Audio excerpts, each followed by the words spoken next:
이 괴짝 속에 내 놈의 명줄과 내 피눈물이 함께 들어있으니 어디 한번 열어보겠느냐?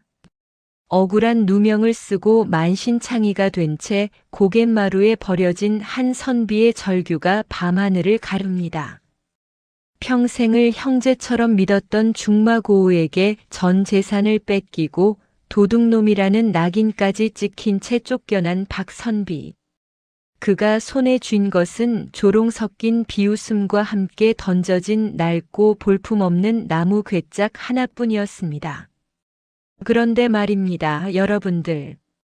평범한 선비가 이 무거운 괴짝을 짊어지고 전국을 유랑하며 귀신도 곡할 기이한 일들을 겪게 된 데에는 듣는 이의 심장을 덜컥 내려앉게 할 아주 충격적인 이유가 숨겨져 있었습니다.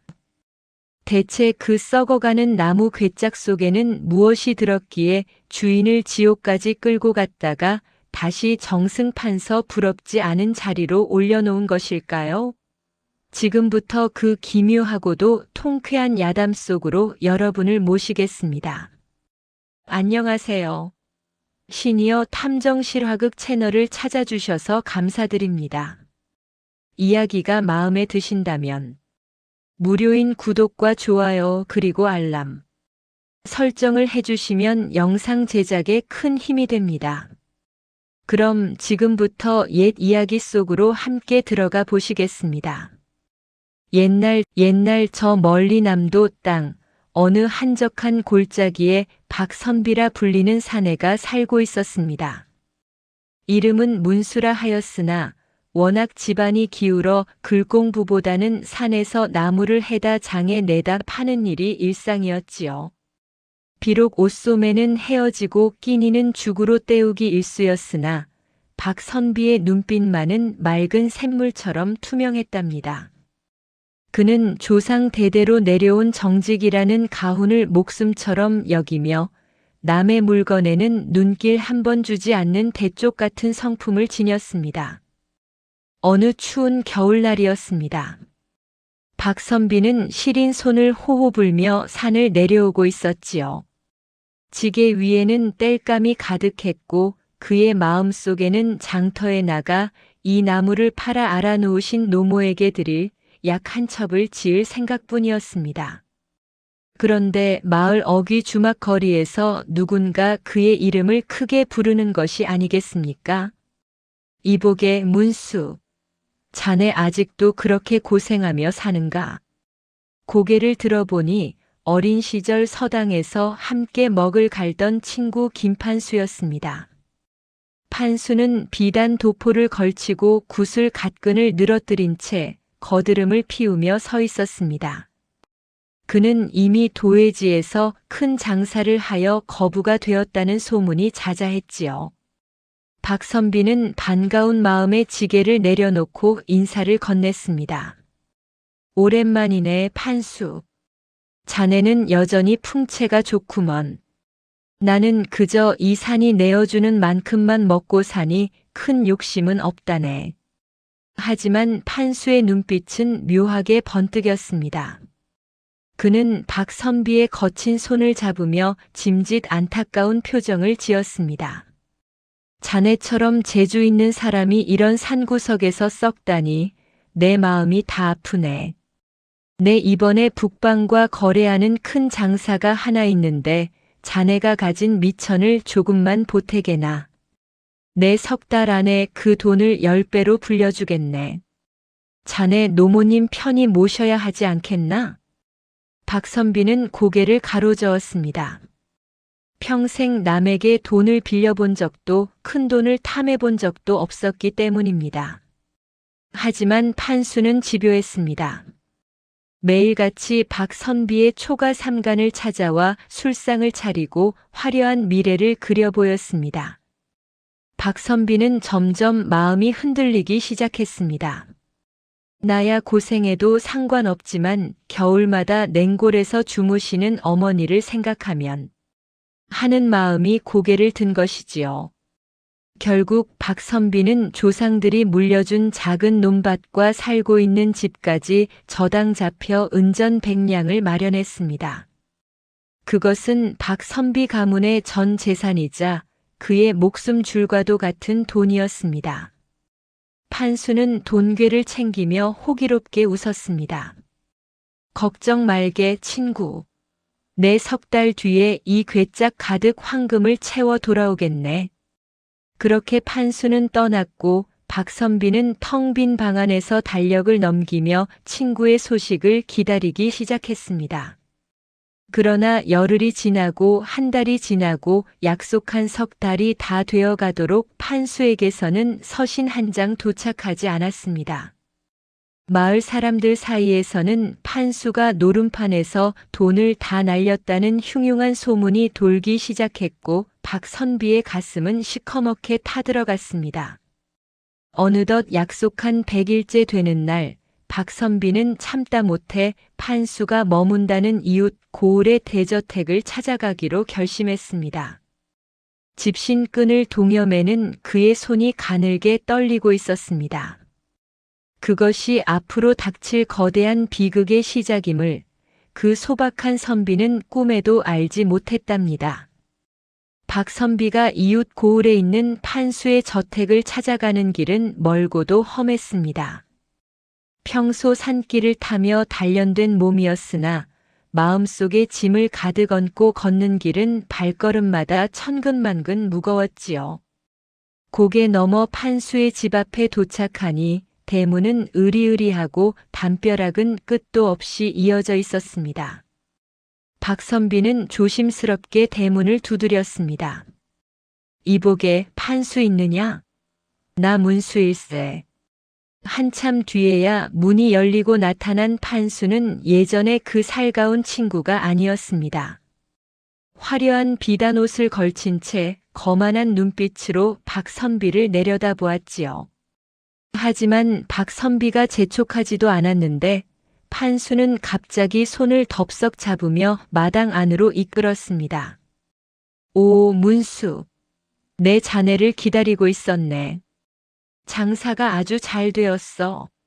다만 북방에서 내려오는 물건이 눈길에 막혀 조금 늦어지고 있을 뿐이라네. 자네가 빌려준 100냥은 이미 1000냥의 가치가 되었으니 조금만 더 기다려보게나. 판수는 박선비를 화려한 사랑방으로 안내하더니 평생 보지도 못한 진수성찬을 내왔습니다. 기름진 고기와 달콤한 술이 상 위에 가득했지요. 박선비는 어안이 벙벙했습니다. 소문과는 달리 판수의 집은 여전히 부유해 보였고 그의 말에는 자신감이 넘쳤기 때문입니다. 문수, 자네가 이번에 조금만 더 힘을 보태준다면 우리 둘 다 평생 일하지 않고 정승판서 부럽지 않게 살 수 있네. 지금 북방의 삼삼이 귀물인데 이걸 한 번만 더 돌리면 자네는 고을의 큰 어른이 될 걸세. 박선비는 술기운과 판수의 감언이설에 점점 빠져들었습니다. 판수는 은근슬쩍 문서를 하나 내밀었습니다. 그것은 박선비의 문중에서 마지막으로 지키고 있던 선산의 소유권을 담보로 하는 서약서였습니다. 박선비는 순간 주춤했습니다. 선산은 조상님들의 묘소가 모셔진 곳, 선비로서 절대 손을 대서는 안 될 곳이었지요. 자네, 나를 못 믿는가? 우리가 중마고 아닌가? 내 자네 어머니의 약값은 물론이고 자네 혼사까지 내가 책임지겠네. 판수의 눈물 섞인 호소와 눈앞에 펼쳐진 금빛 미래는 가난에 지친 박선비의 판단력을 흐리게 했습니다. 딱 한 번만, 이번 한 번만 잘 되면 우리 노모님 따뜻한 방에서 고기 반찬 드시게 할 수 있다는 생각이 머릿속을 지배했지요.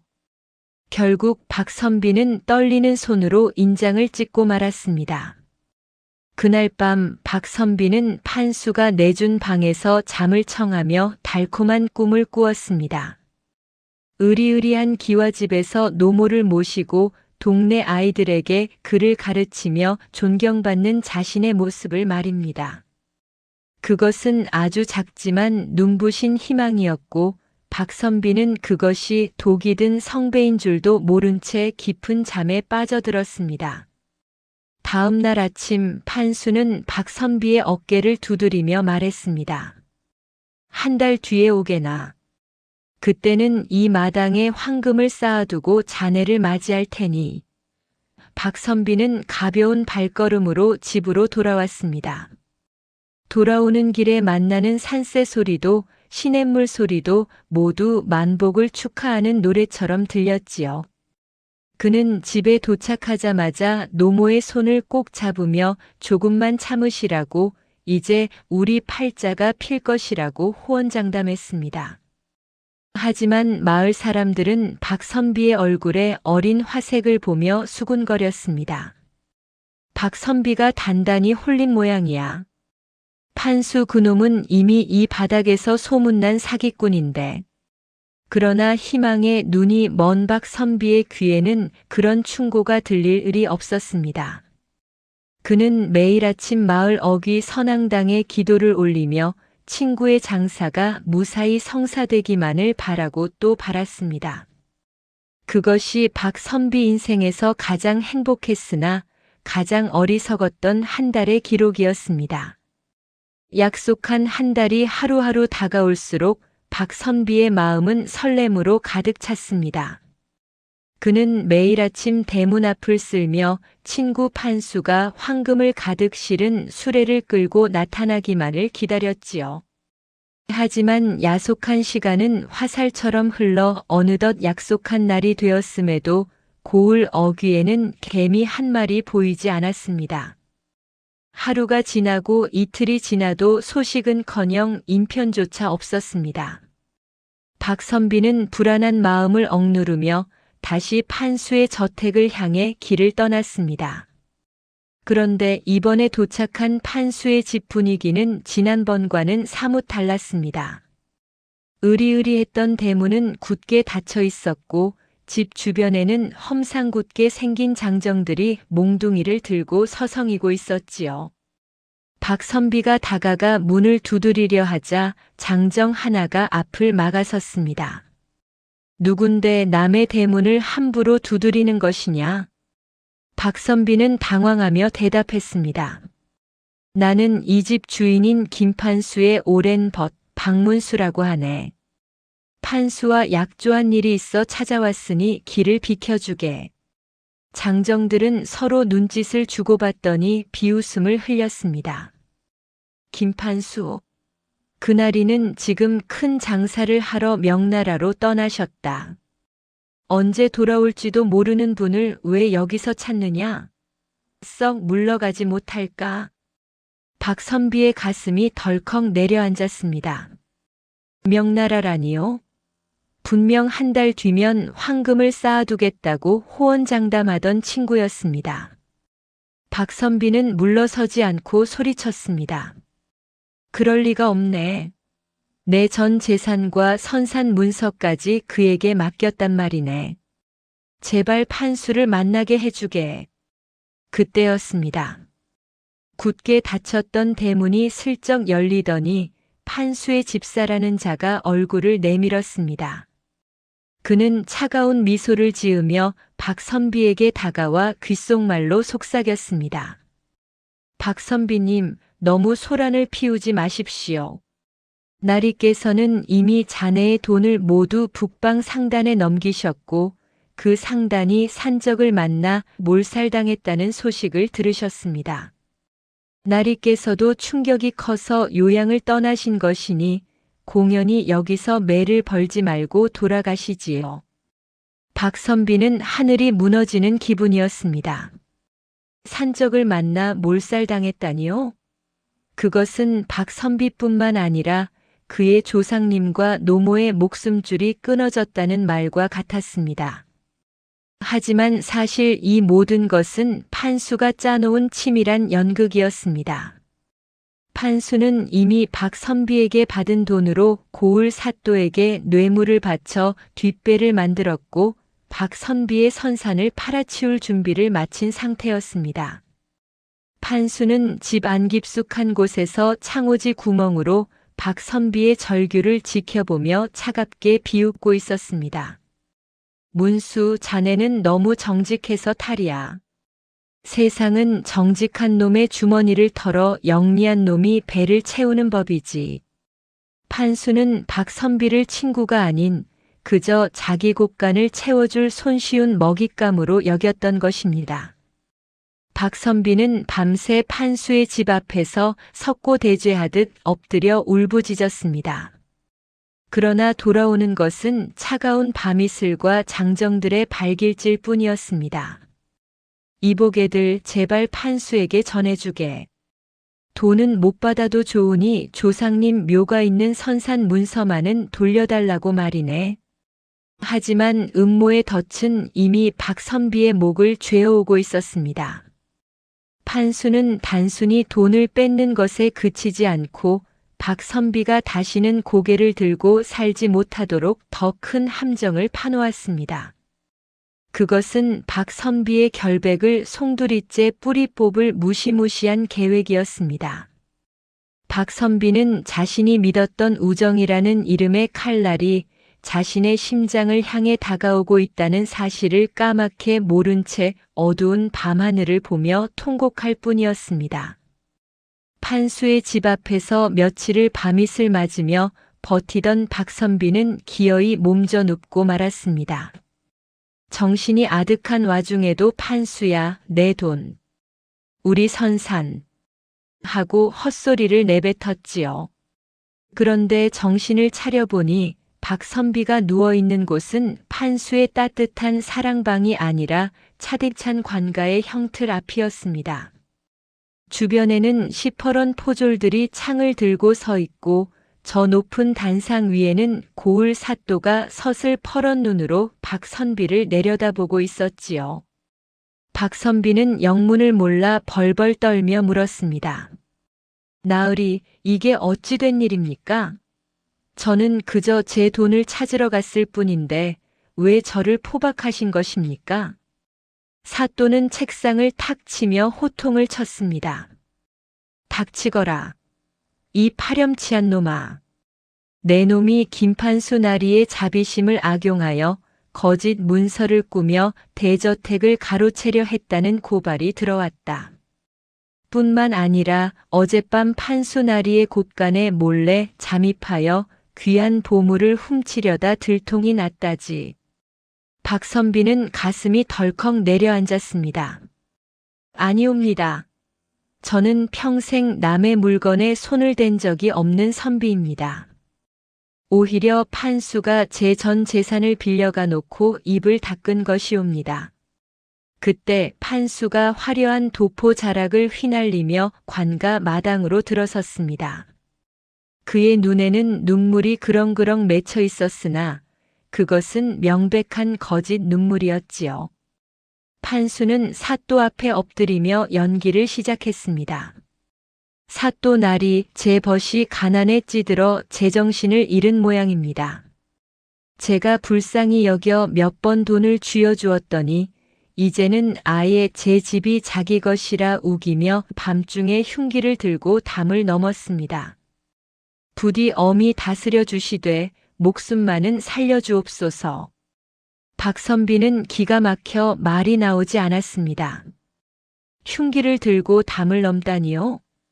판수는 미리 박선비의 짐 속에 녹슨 칼 한 자루를 몰래 넣어두었고 사또에게는 이미 거액의 뇌물을 바쳐 입을 맞춰둔 상태였습니다.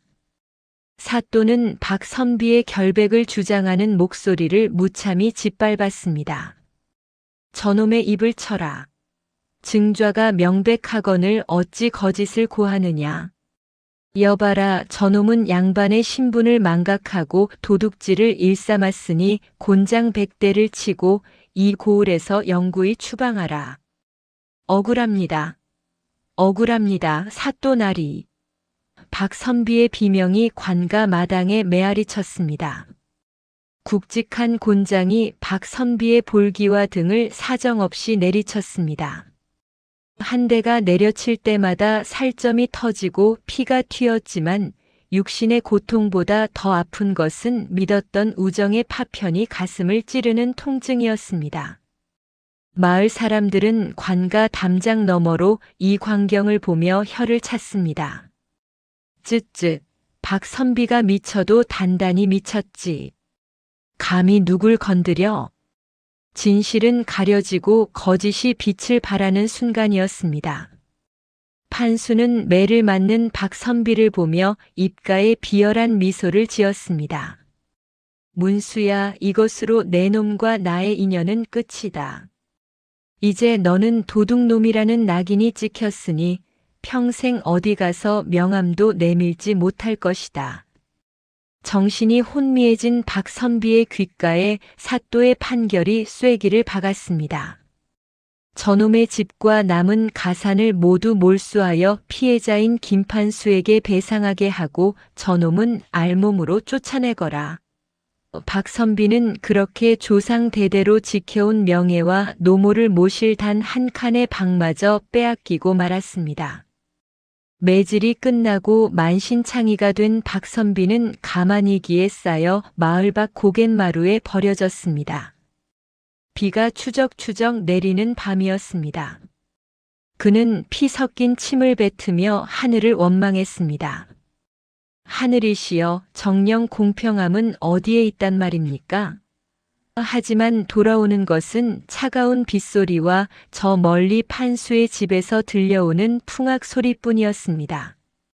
박선비의 인생이 이대로 끝나는가 싶던 그때 그의 손끝에 차갑고 딱딱한 무언가가 걸렸습니다. 그것은 판수가 옛다, 도둑놈아. 이거라도 가지고 가서 되지거라 하며 비웃으며 던져준 먼지 쌓인 낡고 무거운 괴짝 하나였습니다. 고갯마루에 버려진 박선비의 몸은 이미 제 것이 아니었습니다. 빗물에 섞인 핏물이 땅을 적시고 찢겨진 도포 자락은 진흙탕에 구슬피 뒹굴었지요. 정신이 가물가물한 와중에도 박선비는 옆에 덩그러니 놓인 낡은 괴짝을 보았습니다. 판수가 비웃으며 던져준 그 괴짝은 원래 박선비가 100냥을 담아 판수에게 건넸던 바로 그 나무 상자였습니다. 하지만 이제 그 안에는 금전 한 푼 없이 캐캐 묵은 먼지와 정체 모를 무거운 짐만이 들어있을 뿐이었지요. 어머니는 어찌 되셨을꼬? 박선비는 피를 토하듯 신음하며 마을 쪽을 바라보았습니다. 하지만 그가 돌아갈 곳은 이미 없었습니다. 사또의 명에 따라 포졸들이 들이닥쳐 노모를 길가로 내쫓았고 그 충격으로 노모는 숨을 거두고 말았다는 비보가 거지 상각을 통해 전해졌습니다. 조상의 위패를 모실 사당도 병든 노모를 누일 방 한 칸도 이제는 남의 손에 넘어갔습니다. 박선비는 하늘을 우러러 통곡하려 했으나 목소리조차 나오지 않았습니다. 슬픔이 뼛속까지 사무치면 눈물도 마른다는 옛말이 틀린 게 하나 없었지요. 그는 만신창이가 된 몸을 이끌고 괴짝을 짊어졌습니다. 판수가 이 괴짝을 던져준 것은 자비가 아니었습니다. 도둑놈에게 어울리는 것은 이 텅 빈 괴짝뿐이다라며 동네방네 박선비의 치부를 알리려는 비열한 낙인이었지요. 괴짝은 이상하리만치 무거웠습니다. 마치 세상의 모든 근심과 억울함을 담아놓은 듯 박선비의 어깨를 짓눌렀습니다. 한 걸음 뗄 때마다 상처 입은 등에서 진물이 배어나왔지만 그는 이 괴짝만은 놓지 않았습니다. 이것이 그가 한때 가졌던 유일한 재산이자 판수의 배신을 증명하는 마지막 물건이었기 때문입니다. 마을 아이들은 박선비를 향해 돌을 던졌습니다. 도둑놈 선비가 간다. 괴짝 속에 훔친 보물을 숨겼나 보다. 아이들의 철없는 외침은 박선비의 가슴에 대못을 박았습니다. 평생을 선비의 도리를 지키며 살았건만 남은 것은 도둑이라는 이름과 짐승만도 못한 처우뿐이었습니다. 그는 정처 없이 걷고 또 걸었습니다. 고을 경계를 넘어서도 그의 소문은 발보다 빠르게 퍼져나가 어느 주막에서도 그에게 물 한 바가지 내어주지 않았습니다. 길가에 쓰러져 잠이 들면 꿈속에서 판수의 비웃음 소리가 들렸습니다. 문수야, 정직하게 살면 밥이 나오느냐, 떡이 나오느냐? 내 괴짝이나 잘 간수하거라. 박선비는 자다가도 벌떡 일어나 괴짝을 부여잡았습니다. 그런데 기이한 일이었습니다. 한밤중 적막한 숲속에서 홀로 숨을 몰아쉬고 있을 때 짊어지고 온 괴짝 안에서 덜컹 하는 소리가 들리는 것이 아니겠습니까? 처음에는 산짐승의 장난인가 싶었으나 자세히 들어보니 그것은 마치 누군가 안에서 벽을 긁는 듯한 아주 가냘프고도 서글픈 소리였습니다.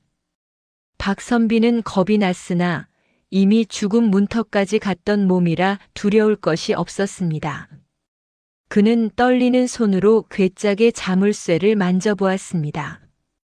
판수가 분명 열쇠를 가져갔을 텐데 자물쇠는 녹슬어 있었고 단단히 잠겨 꿈쩍도 하지 않았습니다. 하지만 괴짝 주위로는 이상하게도 서늘한 기운이 감돌았고 그 무게는 날이 갈수록 무거워져만 갔습니다. 박선비는 생각했습니다. 내 인생이 이 괴짝과 같구나. 겉은 멀쩡해 보여도 속은 썩어 문드러지고 열고 싶어도 열 수 없는 단단한 억울함에 갇혀 있구나. 그는 이 괴짝을 지고 천하를 떠돌기로 결심했습니다.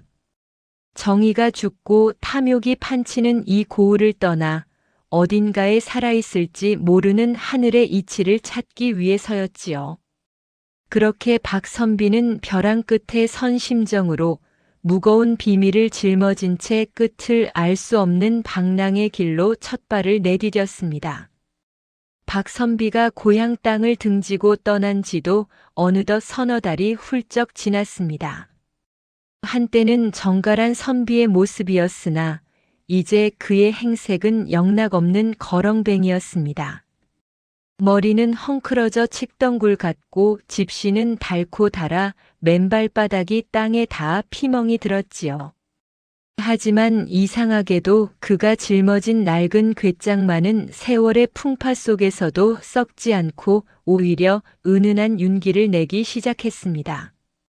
박선비는 낮에는 길가에서 동냥하며 끼니를 잇고 밤에는 인적이 드문 산사나 버려진 사당에서 잠을 청했습니다.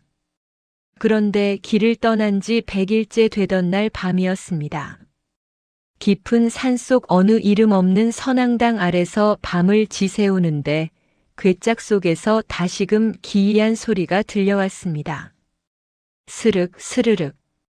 마치 종이 꾸러미가 풀리는 소리 같기도 하고 억울한 원혼이 흐느끼는 소리 같기도 했습니다. 누구냐? 대체 이 안에서 무엇이 내는 소리냐?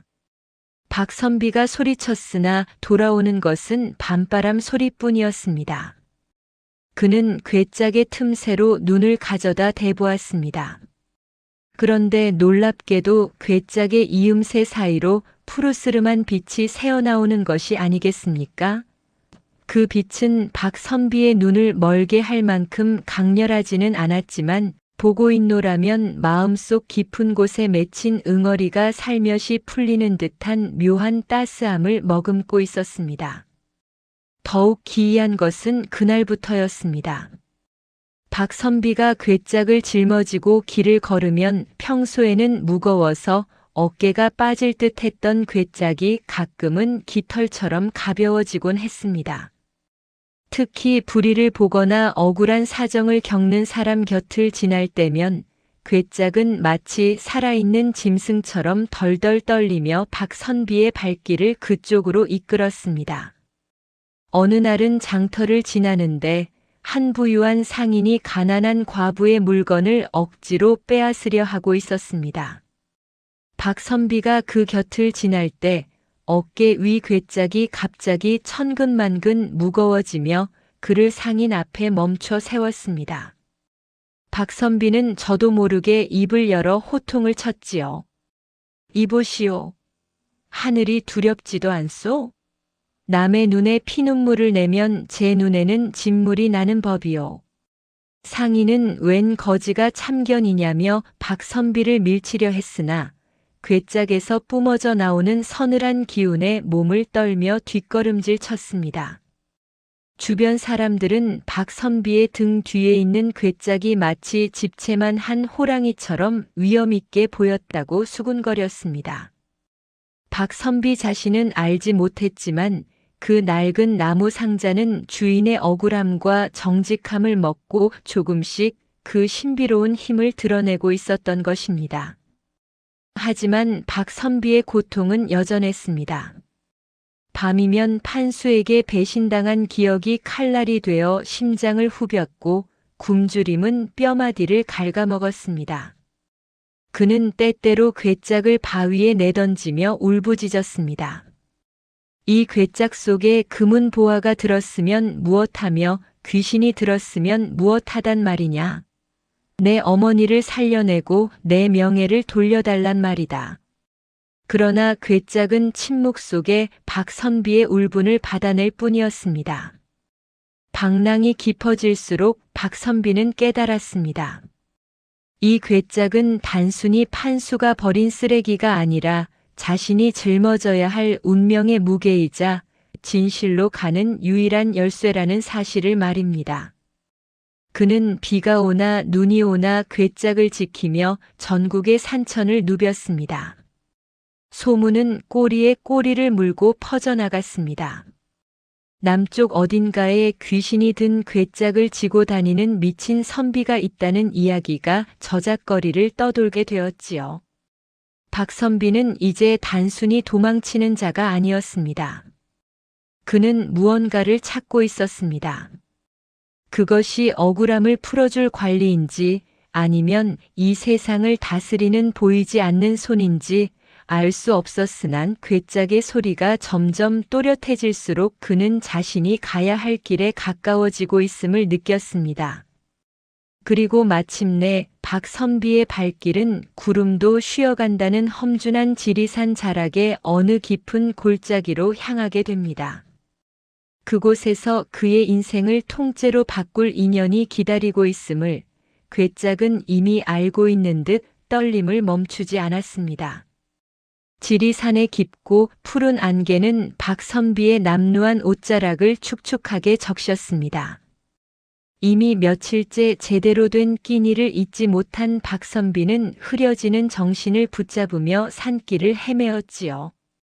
어깨를 짓누르는 괴짝의 무게는 이제 고통을 넘어 그의 신체의 일부가 된 듯 했습니다. 비틀거리던 박선비는 그만 이끼 낀 바위에 발을 헛디뎌 가파른 비탈 아래로 굴러떨어지고 말았습니다. 정신을 잃었던 박선비가 눈을 떴을 때 코끝을 자극하는 것은 구수한 약초 냄새였습니다. 겨우 고개를 들어보니 사방이 약초 다발로 가득 찬 작은 토굴 안이었습니다. 그리고 그 곁에는 백발이 성성한 한 노파가 화로 앞에 앉아 무언가를 다리고 있었지요. 그런데 기이하게도 그 노파의 눈은 초점이 없었습니다. 그녀는 앞을 보지 못하는 눈먼 노파였던 것입니다. 정신이 드는가 낡은 운명을 짊어진 선비여. 노파의 목소리는 갈라진 가을 잎사귀처럼 바스락거렸지만 그 안에는 거부할 수 없는 위엄이 서려 있었습니다. 박선비는 갈라진 목소리로 대답했습니다. 할멈, 이곳은 어디입니까? 그리고 제 등에 있던 괴짝은 어찌 되었습니까? 노파는 지팡이를 짚고 일어나 구석에 놓인 괴짝을 가리켰습니다. 내 목숨보다 귀하게 여기는 그 상자라면 저기 있네. 자네가 굴러떨어질 때도 상자가 자네 몸을 감싸 안더군. 덕분에 뼈 몇 마디 추리는 것으로 끝난 게야. 박선비는 겨우 몸을 일으켜 노파에게 절을 올렸습니다. 노파는 박선비에게 쓴 약물을 한 사발 건네더니 보이지 않는 눈으로 괴짝을 뚫어지게 바라보았습니다. 자네는 저 안에 무엇이 들었다고 생각하나? 원망인가 아니면 잃어버린 금전인가? 박선비는 고개를 떨구었습니다. 그저 저를 망가뜨린 친구의 배신과 제 평생의 억울함이 담겨 있을 뿐입니다. 판수 그놈이 저를 조롱하려고 던져준 빈 괴짝이니까요. 그러자 노파가 허허롭게 웃었습니다. 빈 괴짝이라니. 이 괴짝은 백인의 원과 백인의 선을 담는 신령한 나무로 만들어진 물건일세. 자네 친구가 이것을 던져준 것은 자네를 비웃기 위함이었겠으나 하늘은 그 괴짝을 통해 자네에게 진실을 볼 눈을 주려 하심이야. 노파는 박선비의 손을 끌어 괴짝의 자물쇠 위에 올렸습니다. 이 괴짝은 쇠열쇠로 여는 것이 아니네. 주인의 눈물이 괴짝의 결을 적시고 주인의 정직함이 그 무게를 견뎌낼 때 스스로 문을 여는 법이지. 자네는 이미 그 무게를 견뎌내며 전국을 돌았으니 이제 속을 들여다볼 자격이 있네. 노파는 박선비에게 괴짝의 진정한 용도를 설명해 주었습니다. 이 괴짝은 과거 억울하게 죽어간 어느 목수가 정직한 자를 돕기 위해 만든 것으로 그 안에는 세상의 거짓을 밝혀낼 기묘한 힘이 깃들어 있다는 것이었지요. 노파는 며칠 동안 박선비의 상처를 치료해주며 괴짝과 소통하는 법과 마음을 다스리는 법을 일러주었습니다. 선비여, 원수를 갚으려거든 칼을 들지 말고 진실을 들게나. 이 괴짝은 자네의 원통함을 씻어줄 가장 강력한 무기가 될 것이니. 박선비는 노파의 가르침을 받으며 자신이 왜 이토록 힘겨운 방랑을 해야 했는지 조금씩 깨닫기 시작했습니다. 그것은 단순히 고생을 시키려는 하늘의 장난이 아니라 탐욕의 눈이 먼 세상을 심판할 심판자로서의 그릇을 빚는 과정이었던 것입니다. 박선비는 노파에게 큰 절을 올렸습니다. 눈먼 노파는 박선비의 어깨를 토닥이며 마지막 한마디를 남겼습니다. 이제 괴짝을 열어보게. 그 안에 자네가 잃어버린 모든 것과 앞으로 얻어야 할 모든 것이 들어있을 걸세. 박선비가 떨리는 손으로 괴짝의 뚜껑에 손을 올리자 수개월 동안 단단히 잠겨있던 자물쇠가 팅하는 소리와 함께 가볍게 풀렸습니다. 괴짝 안에서 새어나오는 빛은 토굴 안을 환하게 비추었고 박선비의 눈시울은 다시금 뜨거워졌습니다. 귀인을 만나 비로소 자신의 사명을 깨달은 박선비, 그의 본격적인 변화가 시작되는 순간이었습니다. 조심스럽게 열린 괴짝 안에서 박선비가 처음 마주한 것은 눈부신 황금이 아니었습니다. 그것은 수백 권에 달하는 얇은 서책들과 기이한 모양의 필방 도구들이었지요. 박선비가 떨리는 손으로 가장 위에 놓인 서책을 펼치자 거기에는 놀랍게도 친구 판수가 그동안 저질러온 온갖 비리와 뇌물 목록, 그리고 박선비의 인장을 위조하기 위해 연습했던 종이들이 고스란히 담겨 있었습니다. 이럴 수가. 이 괴짝은 단순한 나무 상자가 아니라 판수 그놈이 자신의 죄상을 숨겨두었던 비밀 창고였단 말인가. 눈먼 노파가 허허 웃으며 말했습니다. 판수라는 자는 제 꾀에 제가 넘어간 것이지. 가장 안전한 곳에 죄를 숨기려 했으나 그 죄의 무게가 너무 무거워 자네에게 던져버린 게야. 하지만 정직한 자가 그 괴짝을 열면 그것은 죄의 증거가 되고 탐욕스러운 자가 열면 독이 되는 법일세. 박선비는 그날부터 토굴에 머물며 수련에 정진했습니다. 노파는 박선비에게 괴짝 속에 든 기록들을 분석하는 법과 세상의 흐름을 읽는 지혜를 가르쳤습니다. 박선비는 낮에는 산을 타며 체력을 기르고 밤에는 괴짝 속의 서책들을 탐독하며 판수가 쳐놓은 법망의 허점을 파악했습니다. 그는 더 이상 나약하고 순진한 시골 선비가 아니었습니다. 억울함은 차가운 이성으로 변했고 분노는 정의를 실현할 정교한 계획으로 다듬어졌습니다. 더욱 놀라운 것은 괴짝 안에 든 붓과 먹이였습니다. 그 붓으로 글을 쓰면 진실만을 기록하게 되고 거짓을 적으려 하면 먹물이 말라버리는 신비한 물건이었지요. 박선비는 그 붓을 잡고 자신의 억울한 사정과 판수의 만행을 한자 한자 기록해 나갔습니다. 글을 쓸 때마다 박선비의 몸 주변에는 푸른 기운이 감돌았고 곤장 맞은 흉터마저 서서히 사라지며 몸에는 단단한 근골이 붙기 시작했습니다. 선비여, 이제 자네의 눈에는 세상의 안개가 걷혔는가? 노파가 물었습니다. 박선비는 정중히 고개를 숙이며 대답했습니다. 할멈, 이제야 보입니다. 판수가 훔친 것은 제 재산이 아니라 제 믿음이었음을, 그리고 제가 되찾아야 할 것은 돈이 아니라 무너진 선비의 절개와 이 땅의 공의임을 깨달았습니다. 박선비는 수련을 거듭하며 괴짝의 무게를 완전히 정복했습니다. 이제 그 괴짝은 집채만 한 무게로 그를 짓누르지 않았습니다. 오히려 그가 달릴 때는 가벼운 바람이 되어 주었고 험한 길을 갈 때는 든든한 지팡이가 되어 주었지요. 그는 괴짝 속에 든 또 다른 비밀, 즉 판수가 뇌물을 준 고관대작들의 이름과 날짜가 적힌 비밀 장부를 완벽히 외우고 정리했습니다. 그것은 장차 한 고을의 사또뿐만 아니라 도성 전체를 뒤흔들 수 있는 거대한 폭탄과도 같았습니다. 수련의 마지막 날, 박선비는 노파에게 하직 인사를 올렸습니다. 그의 눈빛은 지리산의 깊은 계곡물처럼 맑으면서도 범접할 수 없는 위엄을 띠고 있었습니다. 노파는 박선비에게 낡은 갓 하나를 씌워주며 말했습니다. 가게나, 이제 자네가 짊어진 것은 괴짝이 아니라 이 나라의 흐린 눈을 씻어줄 맑은 비라네. 박선비는 다시 괴짝을 짊어지고 산을 내려왔습니다. 그의 발걸음은 구름 위를 걷는 듯 가벼웠으나 그가 지나는 길목마다 서늘한 정의의 기운이 몰아쳤습니다. 이제 남은 것은 단 하나, 배신자 판수의 눈앞에 나타나 그가 저지른 죄의 대가를 낱낱이 치르게 하는 것이었습니다. 박선비는 자신이 떠나온 고향, 욕망과 비리가 뒤엉킨 그곳을 향해 당당히 걸음을 옮겼습니다.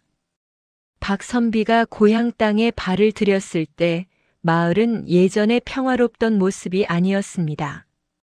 친구의 재산을 가로채고 사또와 결탁한 판수는 이제 고을의 실세가 되어 백성들의 고혈을 짜내고 있었지요. 박선비는 얼굴을 가린 채 판수의 대저택 근처 주막에 자리를 잡았습니다. 사람들은 등에 낡은 괴짝을 진 그를 알아보지 못했습니다. 그저 기운이 예사롭지 않은 방랑객이라 여길 뿐이었지요. 판수는 그날도 사또를 불러 거창한 잔치를 벌이고 있었습니다. 기생들의 웃음소리와 풍악소리가 담장을 넘어 흘러나왔습니다. 박선비는 괴짝을 내려놓고 조용히 자물쇠를 만졌습니다. 괴짝은 마치 주인의 마음을 아는 듯 웅웅거리는 진동을 내며 반응했습니다. 박선비는 괴짝 안쪽 바닥의 이음새를 강하게 눌렀습니다. 그러자 철컥하는 소리와 함께 이중으로 된 바닥이 열리며 눈을 멀게 할 만큼 찬란한 금빛이 새어나왔습니다. 그것은 판수가 괴짝을 버릴 때 미처 발견하지 못했던 비밀 공간이었습니다. 사실 이 괴짝은 판수의 조상이 대대로 물려받은 황금 증서를 보관하던 가문의 보물이었으나 탐욕에 눈이 먼 판수는 괴짝의 겉모양만 보고 그 안에 쓰레기 같은 장부들만 가득 찬 줄 알고 박선비를 조롱하려 던져준 것이었지요. 하지만 더 큰 반전은 그 증서의 내용에 있었습니다. 증서에는 판수의 가문이 사실은 양반이 아니라 박선비의 가문에서 대대로 부리던 노비 집안이었다는 충격적인 사실이 기록되어 있었습니다. 판수의 아버지가 난리통에 신분 문서를 훔쳐 달아나 양반 행세를 해왔던 것이며 이 괴짝이야말로 그들의 비천한 신분을 증명하는 동시에 박선비 가문에게 갚아야 할 거대한 채무를 명시한 기록이었던 것입니다. 판수는 괴짝이 너무 무거워 그저 박선비의 돈백냥이 든 상자라 여겼으나 실제로는 제 집안의 치부와 박선비 가문이 정당한 권리가 그 무게를 이루고 있었던 셈이지요. 판수야, 내 놈이 던져준 이 괴짝이 내 놈의 목을 치는 작두가 될 줄은 꿈에도 몰랐겠구나. 박선비는 괴짝 속에서 판수가 그토록 찾아 헤매던 황금 증서와 그동안 사또에게 바친 뇌물 목록이 적힌 진실의 장부를 꺼내 품에 안았습니다. 그리고 그 위에 지리산 노파가 준 신비한 먹으로 판결문을 적어 내려갔습니다. 그러자 괴짝 안에서 푸른 불꽃이 일더니 낡은 나무 괴짝이 순식간에 관가의 엄숙한 법궤처럼 장엄한 모습으로 변하는 것이 아니겠습니까? 박선비는 더 이상 숨지 않았습니다. 그는 대담하게 판수의 집 대문을 박차고 들어갔습니다. 한창 술잔을 기울이던 판수는 갑자기 나타난 박선비를 보고 소스라치게 놀라 자지러졌습니다. 이놈, 죽지도 않고 살아 돌아왔느냐? 저놈을 당장 끌어내어라. 판수의 호통에 장정들이 달려들었지만 박선비가 짊어진 괴짝에서 뿜어져 나오는 서늘한 기운에 그들은 낙엽처럼 나가떨어졌습니다. 판수야, 내 놈이 내게 준 이 괴짝 속에 무엇이 들어있었는지 이제야 보여주마. 박선비가 괴짝을 열어젖히자 그 안에서 판수의 추악한 비밀들이 환영이 되어 마당 가득 펼쳐졌습니다. 사또에게 뇌물을 바치는 장면, 박선비의 어머니를 길가로 내모는 악랄한 모습들이 마치 어제 일처럼 생생하게 공중에 그려졌지요. 잔치에 참석했던 고을 사람들과 기생들은 비명을 지르며 물러났고 사또는 제 죄가 드러날까 두려워 안절부절 못하며 뒤로 나자빠졌습니다. 진실이 빛을 발하는 순간 거짓으로 쌓아올린 판수의 성벽은 모래성처럼 허물어지기 시작했습니다. 판수의 앞마당은 아수라장이 되었습니다. 괴짝에서 뿜어져 나오는 푸른 안개가 마당을 가득 채우자 판수와 사또가 은밀히 주고받았던 금전의 기록들이 허공의 글자가 되어 떠다녔지요. 판수는 미친 듯이 허공을 휘저으며 이것은 요술이다. 저놈이 귀신을 부려 나를 모함하는 것이다. 라고 비명을 질렀습니다. 하지만 그가 손을 뻗을수록 진실의 글자들은 판수의 목을 조이는 밧줄처럼 그를 올감했습니다. 그때였습니다. 고을 어귀에서 요란한 말굽 소리와 함께 어사 출두를 알리는 전령의 목소리가 들려왔습니다. 암행어사 출두야. 박선비가 지리산에서 수련하던 시절 괴짝 속에 담긴 비리 장부의 사본을 미리 조정해 바른 관리에게 인편으로 보냈던 것이지요. 마당으로 들이닥친 어사와 꽂은 관원들은 판수와 사또를 즉각 포박했습니다. 박선비는 품 안에서 괴짝 바닥에 숨겨져 있던 신분 문서와 황금 증서를 꺼내 어사 앞에 당당히 펼쳐 보였습니다. 나으리, 여기 이자가 붙인 데부터 우리 가문의 노비였음을 증명하는 문서와 제 전 재산을 가로채고 제 어머니를 죽음으로 못명백한 증자가 여기 있나이다. 어사는 문서를 꼼꼼히 살피더니 판결을 내렸습니다. 김판수는 천한 신분을 속이고 양반을 능멸했을 뿐 아니라 친구의 재산을 탈취하고 백성을 수탈한 죄가 엄중하다. 이에 재산을 몰수하여 본래 주인인 박문수에게 돌려주고 판수는 변방의 관노로 유배형에 처한다. 또한 뇌물을 받고 거짓 판결을 내린 고을 사또 역시 관직을 박탈하고 하옥하라. 판수는 바닥을 긁으며 오열했습니다. 문수야, 내가 잘못했네. 우리가 동무 아니었나? 제발 한 번만 살려주게. 하지만 박선비의 눈빛은 차갑기 그지없었습니다. 내가 나를 친구라 불렀을 때 나는 진심으로 너를 대했으나 너는 나를 괴짝을 던져줄 게만도 못하게 여겼지 않느냐. 이것은 내가 내리는 벌이 아니라 내가 뿌린 씨앗이 맺은 열매일 뿐이다. 사건이 마무리되자 그토록 무거웠던 괴짝이 비로소 탁 소리를 내며 완전히 먼지가 되어 사라졌습니다. 마치 자신의 소임을 다했다는 듯이 말입니다. 괴짝이 사라진 자리에는 박선비가 판수에게 빌려주었던 은전 100냥과 억울하게 돌아가신 노모의 유품인 비녀 하나가 가지런히 놓여 있었습니다. 박선비는 그 비녀를 가슴에 품고 하염없이 눈물을 흘렸습니다. 세월이 흘러 박선비는 되찾은 가산을 털어 가난한 이들을 위한 서당을 열고 평생을 덕을 쌓으며 살았습니다. 고을 사람들은 더 이상 그를 도둑놈 선비라 부르지 않았습니다. 대신 진실을 짊어진 선비라 칭송하며 존경을 표했지요. 반면 변방으로 끌려간 판수는 평생 무거운 짐을 나르는 노역에 시달리며 자신이 버렸던 그 낡은 괴짝의 무게를 온몸으로 느끼며 참회 속에서 생을 마감했다고 전해집니다. 비틀린 욕망으로 쌓은 성은 결국 자신이 던진 괴짝에 무너지는 법입니다. 여러분의 마음속 괴짝에는 지금 무엇이 담겨 있습니까? 거짓은 화려하나 짧고 진실은 초라하나 영원합니다. 오늘 밤 당신이 짊어진 삶의 무게가 훗날 당신을 빛낼 보물이 되기를 바라며 이번 야담을 마칩니다.